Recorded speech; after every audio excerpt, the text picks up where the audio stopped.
खुलुमबाय आं माइनाव बसुमतारी नोंथांमोन बयखौबो आंनि चेनेलाव बरायहरबाय लोगोसे गोजोन फुंबिलिनि गाहाम हामलायथि बावहरबाय नोंथांमोननि थाखाय लानानै फैबावबाय आङो माखासे गोनां खौरांफोर नोंथांमोना अन्नानै भिडिअखौ जोबजासिम नायलांदो।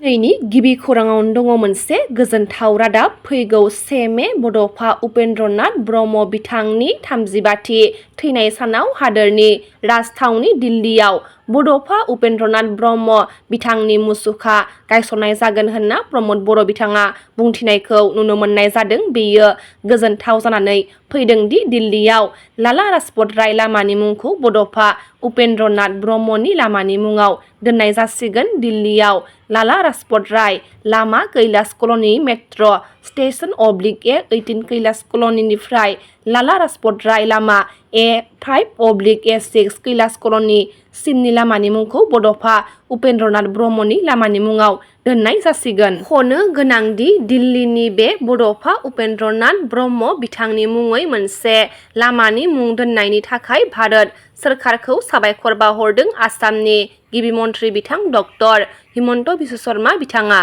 रंजालि बैसागुनि समावनो रंजानाय समावनो दुखुनि मोदै बोहैदों उदालगुरियाव। उदालगुरिनि रावनागराव खास्रि बिस्रियै दाय गैयै प्रियजन दैमारि मुंनि सासे लाइमोन सेंग्राखौ बुथारदों होनना खौरां मोननाय जादों। दायनिगिरिखौ गोख्रों साजा होनो नखरजों लोगोसे रायजोआ दाबि खालामदों। उदालगुरि जिल्ला थामहिनबा उदालगुरि पुलिस थानानि सिङाव थानाय रावनागर गामिनि थागिबि जयतसन दैमारिनि उन्दै फिसाज्ला प्रियाजान दैमारि 19 बोसोर बैसोनि सासे सेंग्राखौ खास्रि बिस्रियै गामिनि मुकुटनाथ आरो पंखिराज दैमारि मुंनि सानै सेंग्राया गोबारै बुनानै गाज्रि रोखोमै जोखोम खालामदोंमोन होनना खौरां मोननाय जादों। सायाव खौरां मोननाय बायदिब्ला थांनाय 17 एप्रिल हरनि 9 रिंगासो समाव प्रियजान दैमारिया गामिनिनो गुबुन नखरसेयाव दुखु दाहा जानायखौ नखरनेनो थांबाय थानाय समावनो गामिनि लामाजों फैनाय पंखिराज दैमारि आरो मुकुटनाथनि गारिनि लाइटनि सोराङा प्रियाजाननि मोखाङाव ब्रा ब्रायै नांना मोदाननायनि थाखाय गारिखौ रायहरदोंमोन। बेयावनो गारिखौ लाखिना ओंखारबोना रागाजों हंख्रब हंसि खालामना गोबां बुला बुसि जोला जोसि खालामदोंमोन। साखाथियाव होज्रिखावनाय खोनानानै माखासे मानसिफोरा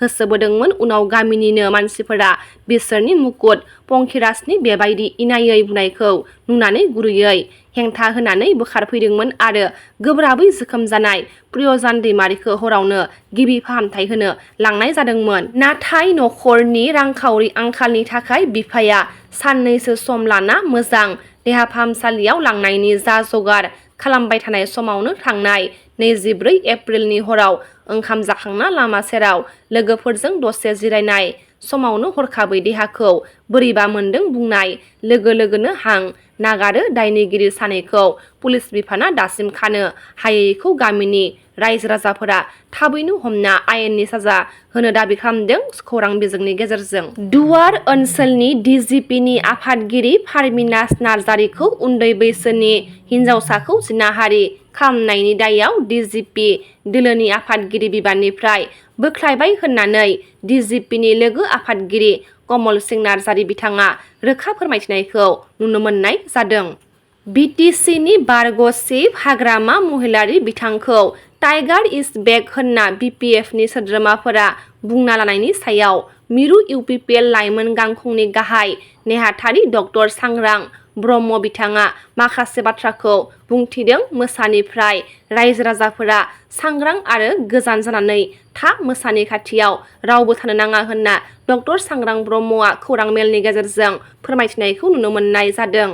थांनाय सुक्रुबार सानखालिनि गोब्राब बारहुंखा बारनाया गुबुन गुबुन ओनसोलजों लोगोसे गसाइगाव ओनसोलावबो मैखोमै गोहोम खोख्लैदों होननानै मिथिनो मोननाय जादों। गोब्राब बारहुंखा बारनायनि जाउनाव गसाइगाव महकुमानि सिङाव थानाय निलायजरा गामिनि मावरिया गावसुंथा आफादनि बिटिआर सोरखारनि मददजों लुफुंनानै होजानाय बड'लेण्ड हेन्डलुम मिसननि गंसे न'आ सिलिंखार जालाङो होनना मिथिनो मोनदों। मख'नो गोनांदि बे न'आ बानायनायनि जाउनाव गासै गं 30 दाग्रा थाद गं 30 जेकाट मेसिन आरो गोबां जिफोरा खहा जादों। बे जाथायखौ लानानै मावरिया गावसुंथा आफादनि आफादगिरि बिहुला बसुमतारीजों लोगोसे गासैबो सोद्रोमाफोरा दुखु मोननाय फोरमायथिदों। लोगोसे बे न'खौ थाबैनो सोरखारखौ लुफुंनानै होफिननो थाखाय खावलायहरदों।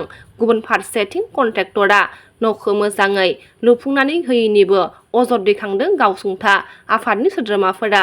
धोनस्री ब्लकनि TCLCC मासिगिरि रुजुगोरा मोसाहारि बिथाङा लामानि बिबायारिजों रायज्लायनाय आरो जानाय मुवा जाहोनाय सावगारिया समाजारि बिजोंनि गेजेरजों गोसारनायखौ नुनो मोननाय जादों।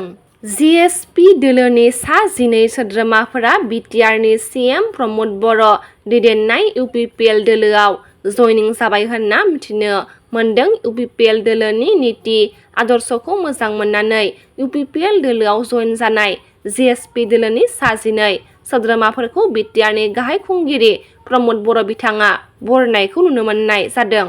बिश्वनाथ जिल्ला इउनाइटेड फराम अफ एक्स NDFBनि गोदानै बिबान मोननाय बिबानगिरिफोरानो जादों आफादगिरिनि मासियाव बिनुएल बरगयारी आरो नेहाथारिनि मासियाव रामसिं नार्जारिखौ सायख'बाय होननानै मिथिनो मोननाय जादों।